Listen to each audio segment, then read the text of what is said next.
اعوذ باللہ من الشیطان الرجیم من ہمزہ ونفخہ ونفثہ بسم اللہ الرحمن الرحیم تلک الجنۃ التی اورثتموها بما کنتم تعملون وقال رسول اللہ صلی اللہ تعالی علیہ وسلم من ابطأ به عمله لم یسرع به نسبه۔ نبی علیہ السلام کی ایک حدیث امام ترمذی رحمہ اللہ اسے اپنی جامع میں لائے ہیں، اور اس کے راوی سیدنا شداد بن اوس رضی اللہ عنہ ہیں، جو کہ انصاری صحابی تھے، اور ان کا صحابہ میں سادات اور فضلاء میں شمار ہوتا تھا۔ عمر کے آخری دن شام میں گزارے اور فلسطین میں ان کا انتقال ہوا 95 سال کی عمر میں۔ یہ اس حدیث کے راوی ہیں شداد بن اوس رضی اللہ عنہ، فرماتے ہیں کہ رسول اللہ صلی اللہ علیہ وسلم نے ارشاد فرمایا، الکیس من دان نفسہ وعمل لما بعد الموت والعاجز من اتبع نفسہ ہواها وتمنى علی اللہ۔ عقلمند انسان، دانا اور بینا انسان، زیرک انسان اور ذہین و فضیل انسان وہ ہے جو اپنا احتساب کرتا رہے، خود اپنا حساب لیتا رہے اور کبھی اس سے غافل نہ ہو۔ ہر گزرے سال کا احتساب نہیں، ہر گزرے مہینے کا، ہر گزرے ہفتے کا، بلکہ ہر گزرے دن کا، صبح سے شام تک جو کچھ بھی کیا، رات سونے سے قبل اپنے ذہن میں اس کا اعادہ کرے کہ کیا کیا، کیا کھویا اور کیا پایا، اپنا احتساب کرتا رہے اور کبھی غافل نہ ہو، اور اس احتساب کے نتیجے میں وَعَمِلَ لِمَا بَعْدَ الْمَوْتِ وہ کام شروع کر دے جو مرنے کے بعد کام آئیں۔ یہ اس احتساب کا فائدہ، عمل احتساب کا فائدہ کہ اس کے نتیجے میں ایسے اعمال شروع کر دے جو مرنے کے بعد کام آتے ہیں، کیونکہ انسان کے مرتے ہی اس کی قیامت قائم ہو جاتی ہے۔ من مات فقد قامت قیامتہ، جو شخص مر جاتا ہے اس کی قیامت اسی وقت قائم ہو جاتی ہے، اور وہ سفر آخرت کی طرف گامزن ہو جاتا ہے، حساب و کتاب کا عمل بھی شروع ہو جاتا ہے۔ تو ایسے کام شروع کر دے جو موت کے بعد اس کے کام آئیں۔ موت ایک حقیقت ہے جس سے بچاؤ ممکن نہیں ہے، اور کوئی فرار کا راستہ نہیں ہے، سب پر آنی ہے اور اچانک آنی ہے۔ اور ہم ایک بات کے پابند ہیں کہ وَلَا تَمُوتُنَّ إِلَّا وَأَنْتُمْ مُسْلِمُونَ، یاد رکھو جب تم پر یہ موت آئے تو اسلام کی حالت میں آئے، اللہ اور اس کے رسول کی غلامی اور اطاعت کے راستے میں آئے۔ یہ تم نے پوری کوشش کرنی۔ اذا اراد اللہ بعبد خیرا استعملہ،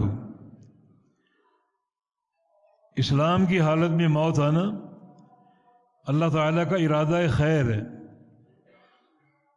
اللہ تعالیٰ جب کسی بندے کے ساتھ بھلائی کا اور خیر کا فیصلہ فرما لے تو اللہ تعالیٰ اس کو استعمال کرتا ہے۔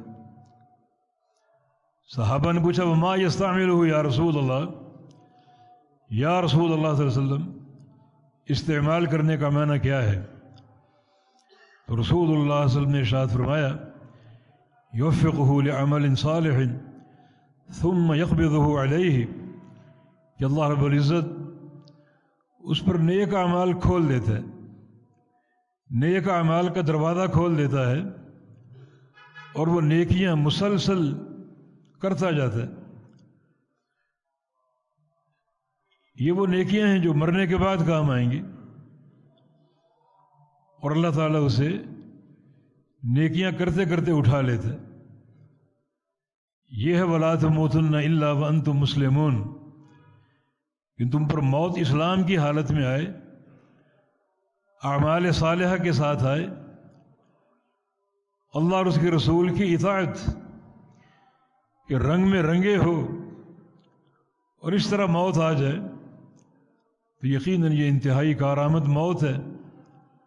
حدیث میں آتا ہے کہ جو بندہ جس نیکی پر مرتا ہے اسی نیکی میں قیامت تک شمار ہوتا ہے، اور جب قیامت کے دن اٹھے گا تو وہی نیکی کرتے کرتے اٹھے گا، اور یہ صدیوں کا ایک اجر اللہ تعالیٰ اس کو عطا فرمائے گا۔ لہذا ہر وقت عمل صالح کی تمنا، خواہش، اور جب بھی عمل کا موقع مل جائے تو اس کو فوراً اختیار کر لینا، یہ ہماری ضرورت بھی ہے اور سفر آخرت کی تیاری کی اساس بھی ہے۔ تو ایک دانا اور بینا انسان کون ہے؟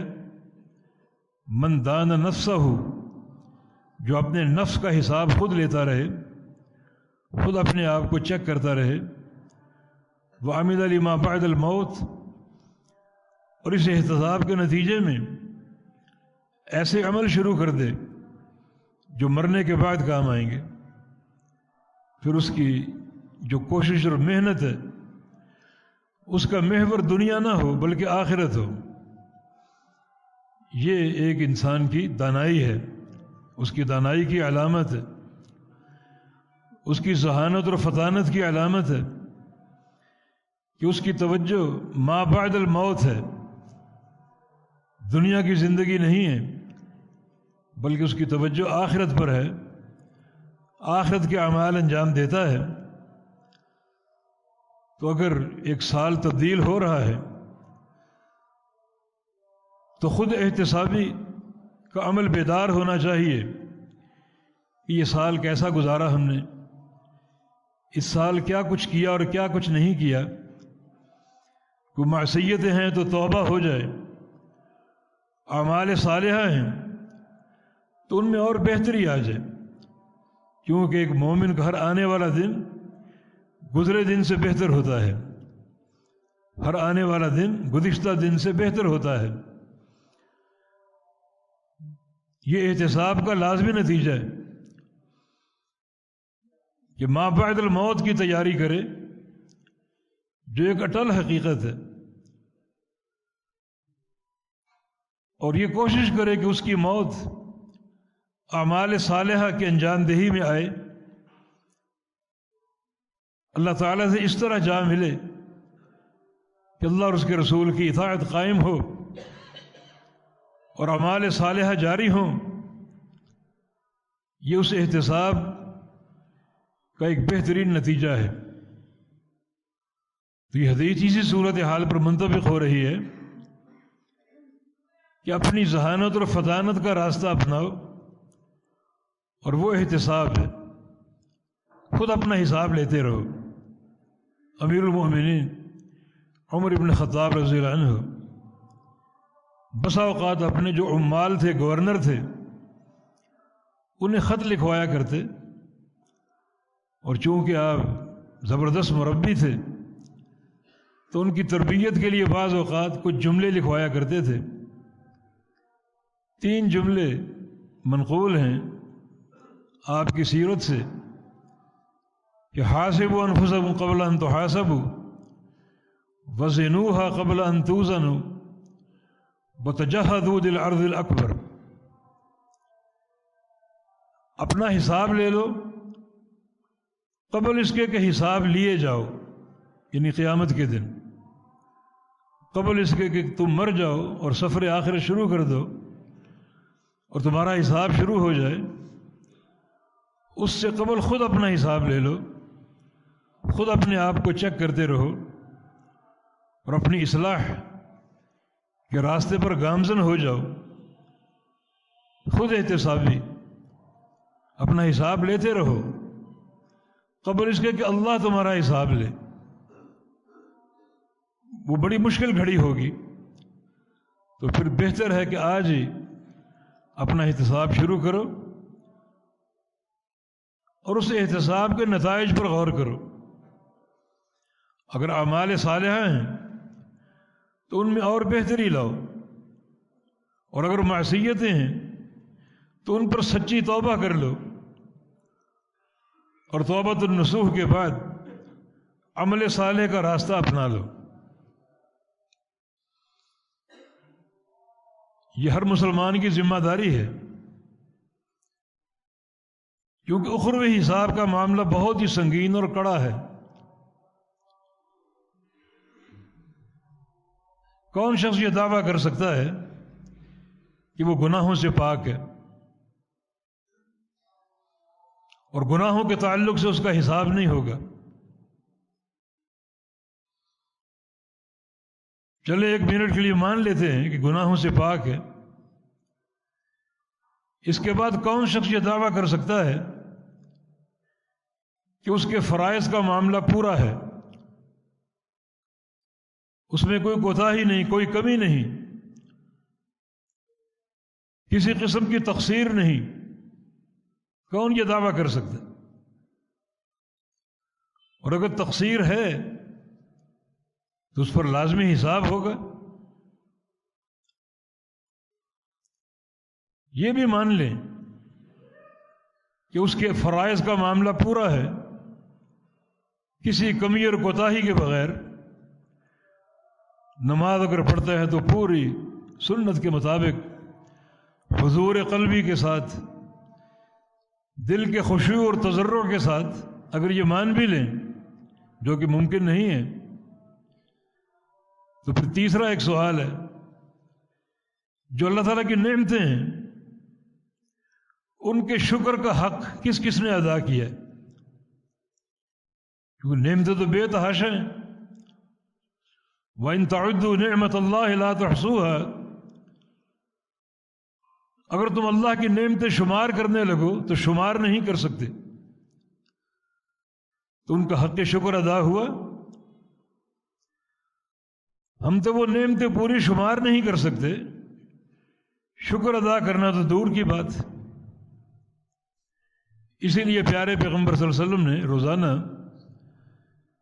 چاشت کی 2 رکعات کی تعلیم دی ہے کہ انسان کے جسم میں 360 مفاصل ہیں اور جوڑ ہیں، ہر جوڑ اللہ کی نعمت ہے. ان پر پروردگار کا شکر ادا کرو.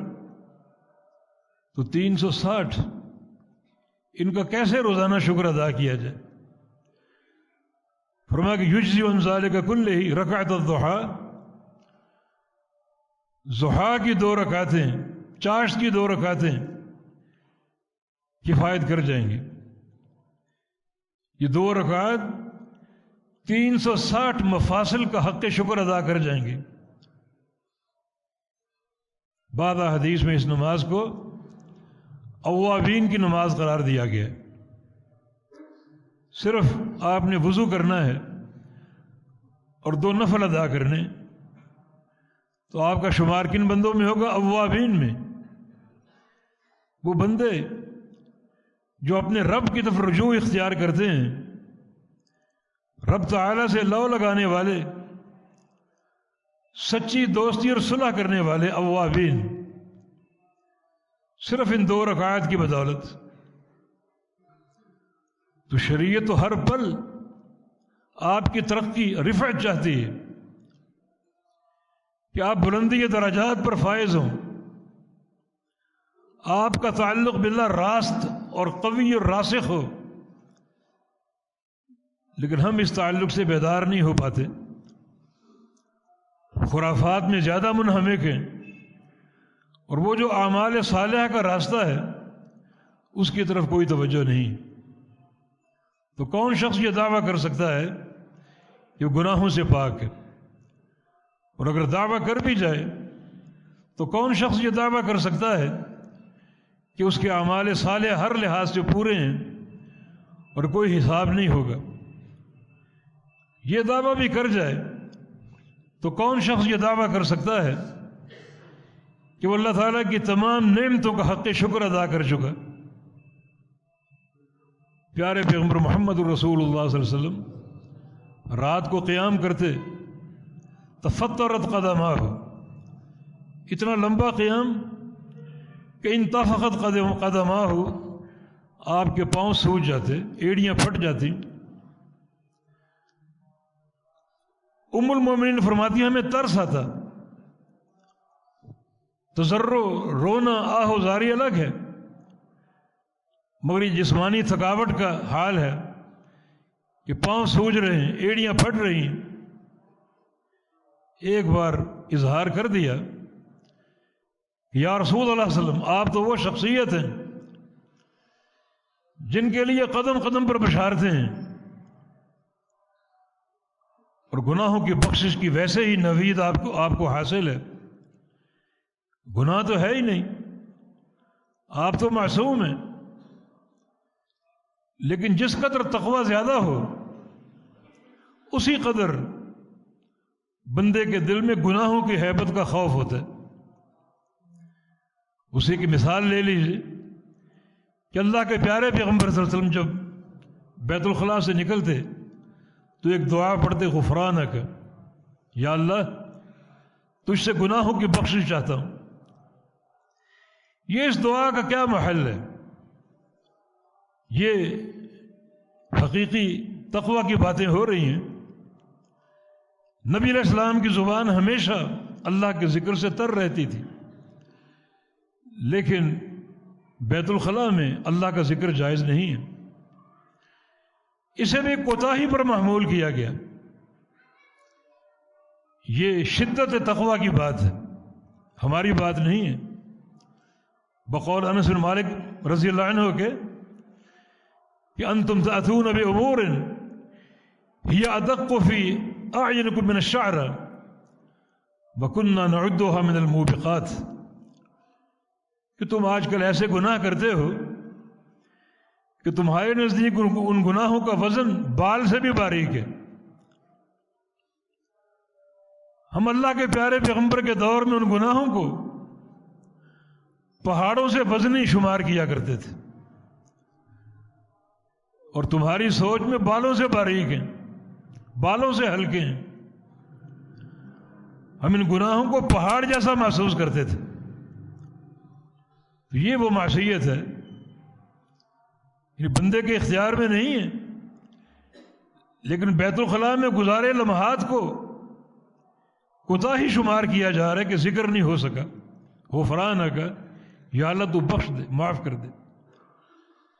یہ بشارتیں آپ کو حاصل ہیں، پھر اس قدر طویل قیام کیوں کہ پاؤں سوج جائیں اور ایڑیاں پھٹ جائیں؟ فرمایا کہ افلا اکون عبدا شکورا، میں اللہ تعالیٰ کا شکر گزار بندہ نہ بنوں؟ شکر گزاری دینی نعمتوں کی بھی اور دنیاوی نعمتوں کی بھی۔ اور دنیا کی نعمتیں کیا ہیں؟ 3 چاند گزر جاتے اور پیارے پیغمبر کے گھر میں چولہا نہ جلتا۔ کھانا کیا ہوتا؟ پانی اور کھجوریں۔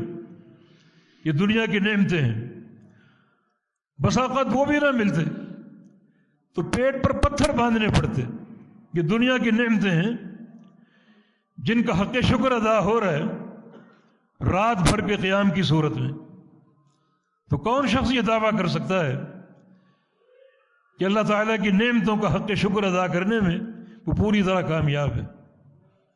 ہر طرف تقصیر ہی تقصیر، کوتاہی ہی کوتاہی ہے۔ کہیں نافرمانیاں اور گناہ ہیں، کہیں اعمال صالحہ میں کمی اور کوتاہی ہے، اور پھر سب سے بڑھ کر یہ کہ خالق کائنات کی نعمتوں کا حق شکر ادا کرنے سے قاصر ہے۔ تو آپ اندازہ کریں کس قدر محنت کی ضرورت ہے۔ یہ احتسابی عمل ہے کہ ہمارا اعمال صالح سے کیا تعلق ہے، گناہوں سے کیسا رابطہ ہے، اللہ تعالیٰ کی نعمتوں کا حق شکر کس طرح اور کس نوعیت سے ادا ہو رہا ہے۔ یہ سوچنے کی باتیں ہیں اور یہ احتساب کا عمل۔ تو الکیس من دان نفسہ ہر شخص پر یہ فرض ہے، یہ اس کی ذہانت کی علامت ہے، یہ اس کی کامیابی کا راستہ کھلنے والا ہے جو اپنا حساب لیتا رہے، ان تمام جوانب کو سامنے رکھتے ہوئے، گناہوں کے معاملے کو سامنے رکھتے ہوئے، اعمال صالحہ کی کیفیت اور کمیت کو سامنے رکھتے ہوئے، اور پروردگار کی نعمتیں جن کا کوئی شمار ہی نہیں، ان کے تعلق سے حق شکر کے معاملے کو سامنے رکھتے ہوئے اپنا حساب لیتا رہے۔ وَعَمِلَ لِمَا بَعْدَ الْمَوْتِ، اور ایسے کام شروع کر دے جو مرنے کے بعد کام آئیں گے۔ اور یہی نصیحت امیر المومنین کی تھی کہ حاسبوا انفسکم قبل ان تحاسبوا، قبل اس کے کہ تم اخروی حساب لیے جاؤ، موت کے بعد تمہارا حساب شروع ہو، خود دنیا میں اپنا حساب لے لو، خود احتسابی کر لو، بڑی گہری نظر کے ساتھ،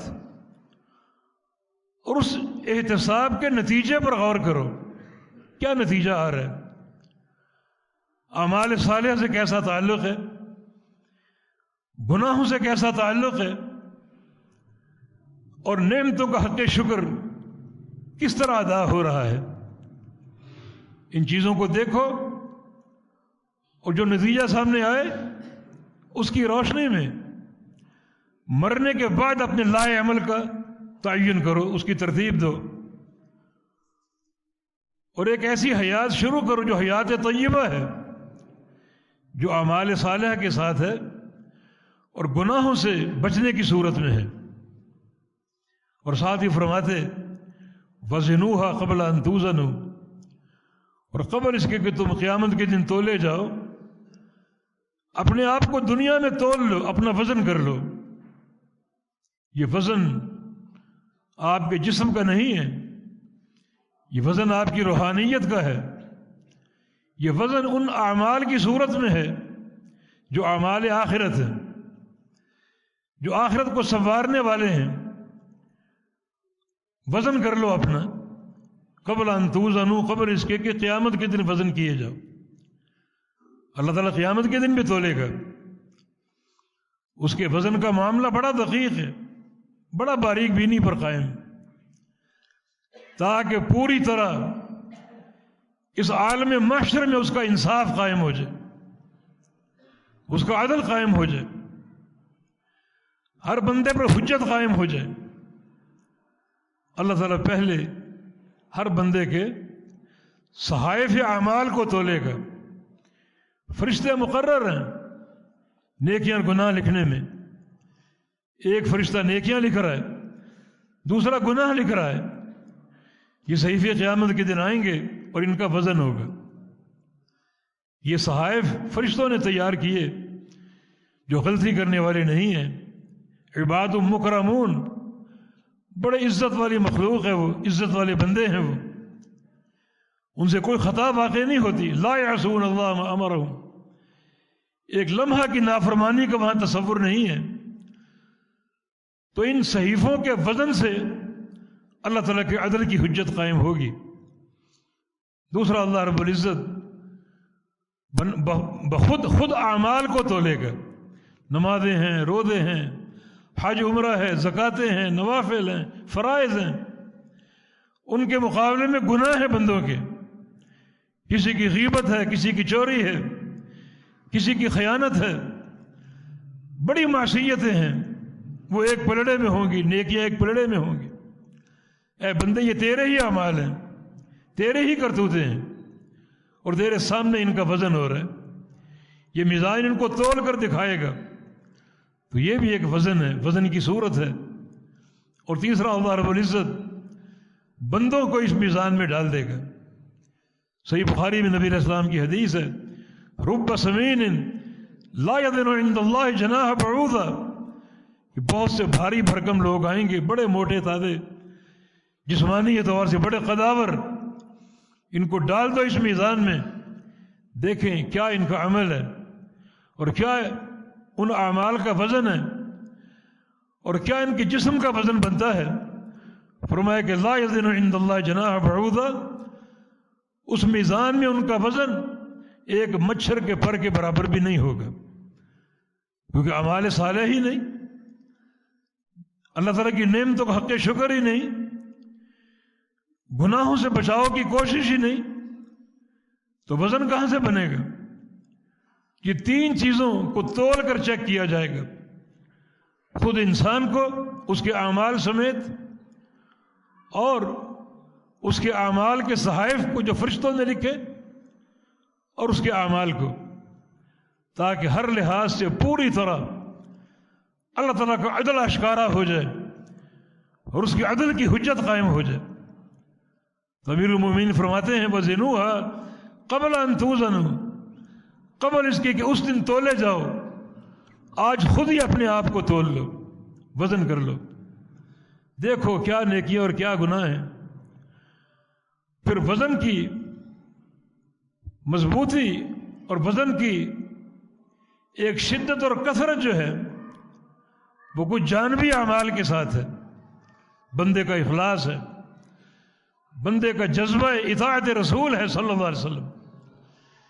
جس قدر یہ چیزیں زیادہ ہوں گی اس قدر بندے کا وزن بڑھتا جائے گا، اللہ تعالیٰ اس کو تولے گا اس کے اخلاص کے ساتھ، اسے تولے گا جو اس کے دل میں محبت توحید ہے، اور اس کو تولے گا جو اس کے دل میں محبت توحید کے مقابلے میں شرک کی نفرت اور مذمت ہے، اور اس کو تولے گا اس کے جذبہ اطاعت رسول کے ساتھ، محبت مصطفیٰ علیہ السلام اور محبت حدیث اور محبت سنت مصطفیٰ علیہ السلام کی اس محبت کے ساتھ تولے گا، اور اس کے بالمقابل جو اس کے دل میں بدعت کی نفرت ہے اور بدعت کی شناعت اور مذمت ہے اسے بھی تولے گا۔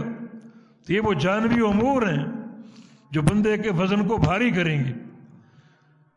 تو اپنے آپ کو دیکھو اور چیک کرو جذبہ اخلاص کیسا ہے، اللہ اور اس کے رسول کی محبت کیسی ہے، اور پیارے پیغمبر کے فرامین اور آپ کے اعمال مبارکہ افعال مبارکہ ان کی محبت کیسی، ان کے ساتھ تعلق کیسا ہے۔ ان سارے امور کے ساتھ اپنے آپ کو تولو، چیک کرتے رہو، یقیناً یہ بات کامیابی پر منتج ہوگی۔ الکیس من داد نفسہ وعمل لما بعد الموت۔ اور تیسری نصیحت یہ ہوتی تھی وتجہزوا للعرض الاکبر، تیاری کرو عرض اکبر کی۔ عرض اکبر سب سے بڑی پیشی جو خالق کائنات کے سامنے ہوگی۔ دنیا میں بہت سی پیشیاں ہوتی ہیں اور بعض پیشیوں پر تم کانپ جاتے ہو، تھر تھراتے ہو، ان کے خوف کو محسوس کرتے ہو، تو یہ پیشی جو سب سے بڑی ہے اللہ رب العزت کے سامنے اللہ تعالی پوری زندگی کا حساب لے گا۔ جتنے تم نے ماہ و سال گزارے، 60 سال عمر گزاری، 70 سال عمر گزاری، تو تم نے کیا اپنا احتساب کیا، کیا اپنے آپ کو تولا، کیا تم نے تیاری کی عرض اکبر کی، اللہ تعالیٰ کے سامنے پیشی کی اور اس کے روبرو کھڑے ہونے کی۔ جبکہ اس پیشی کا خوف ان مشاہیر کے دل میں تھا، انبیاء مرسلین کے دل میں، جو حقیقت تقوی کو پہچانتے ہیں اور جن کے دن یقیناً اور واقعتاً تقوی کے زیور سے آراستہ اور تقوی سے لبریز اور بھرے پڑے ہیں، وہ اس امر کو پہچانتے ہیں۔ نوح علیہ السلام سے قیامت کے دن شفاعت کا مطالبہ کیا جائے گا، فرمائیں گے یہ میرا کام نہیں ہے، مجھے اللہ تعالیٰ کے دربار میں ایک سوال کا سامنا ہے۔ حالانکہ سوال کا معاملہ دنیا میں پورا ہو چکا ہے، اپنے بیٹے جو نافرمان تھا اس کے لیے دعا کر بیٹھے، اللہ نے ڈانٹ پلائی اور فرمایا کہ آئندہ ایسا کیا تو منصب نبوت چھین لوں گا اور تمہیں خاسرین کی صف میں کھڑا کر دوں گا، اور آئندہ ایسا نہیں ہوا۔ لیکن پھر بھی ایک سوال ہونا ہے، اس کی ہیبت آ رہی ہے کہ میں اللہ کے سامنے کیسے جاؤں۔ ان ربنا قد غضب اليوم غضبا لم يغضب قبله مثله ولن يغضب بعده مثله۔ ہمارا پروردگار آج غصے میں ہے، اسے ایسا غصہ آج سے قبل کبھی نہیں آیا اور آج کے بعد کبھی نہیں آئے گا. کیسے میں سامنا کروں, کیسے جا کر سفارش کروں؟ یہی بات آدم علیہ السلام کہیں گے, یہی بات جد الانبیاء سید الموحدین ابراہیم علیہ السلام کہیں گے, یہی بات موسیٰ علیہ السلام عیسیٰ علیہ السلام کہیں گے. اور یہ پانچوں اولو العزم انبیاء ہیں. آخر محمد الرسول اللہ صلی اللہ علیہ وسلم کی باری آئے گی, ان سے شفاعت کا تقاضا کیا جائے گا اور آپ فرمائیں گے ہاں یہ مقام میرا ہے, اللہ نے مجھے اس مقام پر تفویض کیا ہے. اور آپ شافع روز جزا شفاعت کبریٰ کا فریضہ انجام دیں گے, یعنی اللہ تعالیٰ آئے اور بندوں کا حساب لے. تو کیسی ہیبت آ رہی ہے اس بڑی پیشی کے عرض اکبر کی. یہ بات انبیاء فرما رہے ہیں, ہمارا وہاں کیا حال ہوگا؟ کس بات کی بولی ہے, کس بات پر فخر ہے ہمیں, کس بات پر اتراتے ہیں ہم, کیا بھرم ہے ہمارے اندر. تو یقیناً ہمیں یہ مثبت سوچ اپنانی پڑے گی. وَتَجَهَّزُوا لِلْأَرْضِ الْأَكْبَرِ, اس بڑی پیشی کے لیے تیاری کرو, اپنے آپ کو تیار کرو. اور وہ تیاری اعمال صالحہ کے ساتھ ہے, وہ تیاری گناہوں سے بچاؤ کے ساتھ ہے کہ اللہ تعالیٰ کی نافرمانی نہ ہو, اس کے رسول کی نافرمانی نہ ہو, اس کی توحید پر پوری طرح کاربند ہو, اور اللہ کے پیارے پیغمبر کی سنت کی محبت دلوں میں موجزن ہو. یہ تیاری کے امور ہیں, بڑے بنیادی امور. ان امور کے ساتھ تیاری کرو, اخلاق حسنہ کا برتاؤ ہو. یقیناً یہ بھی تیاری کا ایک راستہ ہے. امام ذہبی رحمہ اللہ تاریخ اسلام میں مسعود الحمدانی کے نام کی ایک شخصیت کا ذکر کیا ہے, مسعود ابن عبداللہ الحمدانی, جس کا اللہ تعالیٰ کی مخلوق کے ساتھ معاملہ یہ تھا. ویسے عالم تھے, محدث تھے, زاہد تھے, اخلاق حسنہ کے بڑے پیکر تھے. اور ان کے اخلاق کی ایک مثال یہ ہے کہ کوئی بندہ اگر ان کی کوئی کوتاہی کر بیٹھتا, ان پر زیادتی کر بیٹھتا اور پشیمان ہو کر ان کے پاس آتا معافی مانگنے کے لیے, تو ایک جملہ ان کی زبان پر ہوتا, الماضی لا یذکر, کہ جو گزر چکا اس کا کیا ذکر کرنا ہے, چھوڑ دو ماضی کو, گزر گیا, کوئی اس کی پرواہ نہ کرو, کوئی اس کا ذکر نہ کرو. کوئی بندہ کوئی مالی حق تلفی کر بیٹھتا, وہ آ کر معافی مانگتا, الماضی لا یذکر, چھوڑ دو ماضی کو. کوئی بندہ کوئی اور اس کی غیبت کر بیٹھتا, آ کر معافی مانگتا, الماضی لا یذکر, چھوڑ دو ماضی کو, ماضی کو کیا یاد کرنا. اسی مسعود کا انتقال ہو گیا. کسی کو خواب میں نظر آیا, پوچھا ما فعل اللہ بک, اللہ تعالیٰ نے کیا سلوک کیا آپ کے ساتھ, پروردگار کا کیا فیصلہ ہوا آپ کے حق میں. فرمایا جب اللہ تعالیٰ کے سامنے پیش ہوا تو اللہ تعالیٰ نے فرمایا یا مسعود الماضی لا یذکر, مسعود ماضی کو کیا یاد کرنا, چھوڑ دو ماضی کو, وہ سامنے جنت ہے, جنت میں داخل ہو جاؤ. یقیناً اللہ تعالیٰ کی رضا کے فیصلے ان سارے امور کے ساتھ مربوط اور منسلک ہیں. اپنا احتساب ہو اعتقادی اعتبار سے, عملی اعتبار سے, اخلاقی اعتبار سے, ادخلوا فی السلم کافہ, اسی بات کے مکلف ہے کہ دین میں پورے داخل ہو جاؤ, پورے کے پورے. تو پیارے پیغمبر کا یہ فرمان اس صورتحال پر پوری طرح منطبق ہو رہا ہے کہ القیس من دان نفسہ وعمل لما بعد الموت. عقل مند وہ ہے جو اپنا حساب لیتا رہے, بار بار اپنے آپ کو چیک کرتا رہے, احتساب کرتا رہے, اور اس کے نتیجے کو دیکھے, اور اس کے نتیجے کے طور پر ایسے کام شروع کر دے لگاتار تسلسل کے ساتھ اور دوام کے ساتھ جو مرنے کے بعد کام آئیں گے.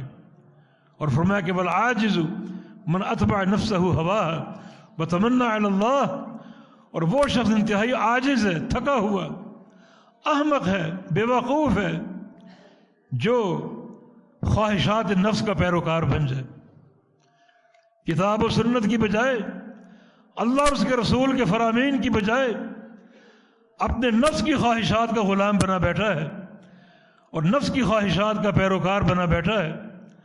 تو فرمایا کہ وہ انتہائی احمق ہے. وتمنى علی اللہ, اور اللہ پر تمنائیں قائم کیے بیٹھا ہے, گناہ کرتا ہے اور ساتھ ساتھ کہتا ہے کہ اللہ بڑا غفور الرحیم ہے. گناہ کرتا ہے اور ساتھ ساتھ کہتا ہے کہ بڑھاپے میں توبہ کر لیں گے، گناہ کرتا ہے اور ساتھ ساتھ کہتا ہے کہ ابھی تو جوانی کی عمر ہے، جب ریٹائر ہوں گے، بڑھاپا آئے گا، تب توبہ بھی کر لیں گے اور اپنی اصلاح بھی کر لیں گے۔ کس کو معلوم ہے کہ وہ کب تک زندہ رہے گا؟ کسی کی پیشانی پر اس کی موت تحریر نہیں ہے، اس کا وقت موت لکھا ہوا نہیں ہے۔ یہ تمنائیں جھوٹی تمنائیں ہیں، بلکہ انتہائی عاقل انسان وہی ہے جو اپنا احتساب کرے اور فوری اعمال صالحہ میں داخل ہو جائے، اس دروازے کو کھول دے جو مرنے کے بعد اعمال کے تعلق سے ہیں، اور بڑے دوام اور تسلسل لگاتار ان اعمال کو اختیار کر لے، ان اعمال کو انجام دے اور کوشش کرے کہ وہ نیکیاں کرتے کرتے اس کا خاتمہ ہو جائے۔ تو الکیس من دان نفسہ وعمل لما بعد الموت، جامع ترمذی کی ایک اور حدیث ہے، اللہ کے پیارے پیغمبر سے پوچھا گیا من خیر الناس یا رسول اللہ، سب سے بہترین انسان کون ہے؟ تو رسول اللہ صلی اللہ علیہ وسلم نے ارشاد فرمایا من طال عمرہ وحسن عملہ، سب سے بہترین انسان وہ ہے جس کی عمر لمبی ہو، 70 سال، 80 سال، 100 سال، اور اس کے عمل اچھے ہوں، اس لمبی عمر میں تسلسل کے ساتھ نیکیاں ہوں، ایسے اعمال ہوں جو مرنے کے بعد کام آئیں گے۔ پوچھا گیا سب سے بدترین انسان کون ہے؟ فرمایا کہ من طال عمرہ وساء عملہ، سب سے بدترین انسان وہ ہے عمر تو طویل ہے، لمبی ہے، عمل اس کے برے ہیں، بڑھاپے کے باوجود اس کو ہوش نہیں آ رہی، توبہ کا خیال نہیں آ رہا، اعمال صالحہ کا خیال نہیں آ رہا، اور وہ اسی جوانی جیسے اعمال پر قائم ہے، گناہوں پر قائم ہے اور گناہوں پر توجہ دے رہا ہے۔ یہ سب سے بدترین انسان جس کو اللہ تعالیٰ لمبی عمر کا تحفہ دے اور اس کے عمل برے ہوں۔ تو یہ عمر موجود ہے، ہم سب اپنی زندگی کی منزلیں کاٹ رہے ہیں اور طے کر رہے ہیں، ہے یہ محدود، لامحدود نہیں ہے۔ اعمار امتی ما بین 60 و 70 سنہ وقل من یجوز ذالک، میری امت کی عمریں 60 اور 70 سال کے درمیان ہیں۔ یہ امت کی عمروں کا ایوریج ہے، 60 اور 70 سال کے درمیان، اس سے کم بھی کچھ لوگ چلے جاتے ہیں، اس سے اوپر بھی کچھ لوگوں کو عمر مل جاتی ہے، لیکن اوسط عدد یہی ہے 60 اور 70 سال کا ہنسا۔ یہ میری امت کی عمریں ہیں۔ چنانچہ ان فرامین کو سامنے رکھتے ہوئے، ان احادیث اور نصوص کو سامنے رکھتے ہوئے ایسے اعمال فوری شروع کیے جائیں جن کا نتیجہ مرنے کے بعد مرتب ہوگا، جو مرنے کے بعد انسان کے کام آئیں گے، اور یقیناً وہ اعمال صالحہ ہی ہیں۔ قبر میں انسان داخل ہوگا، چاروں طرف سے اس پر حملہ ہوگا اور اس کے اعمال اس حملے کو ٹالیں گے۔ کہیں جو ہے وہ نمازیں ٹال رہی ہیں، کہیں روزے ٹال رہے ہیں، کہیں قرآن کی تلاوت اس حملے کو پسپا کر رہے ہیں، اور قیامت کے دن اللہ تعالیٰ کا فرمان ہوگا تلک الجنت التی اورثتموہا بما کنتم تعملون، یہ وہ جنت ہے جس کی وراثت تمہیں دی گئی۔ وراثت کو مانا مستقل ملکیت جو کبھی ختم نہ ہوگی، کس بنا پر؟ بما کنتم تعملون، جو تم عمل کیا کرتے تھے، محنت کیا کرتے تھے، ایسے اعمال پر توجہ دیتے تھے جو قیامت کے دن کام آئے اور آخرت میں کام آئے۔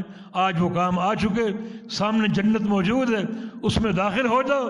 یہ وراثت اعمال صالحہ کا نتیجہ ہے۔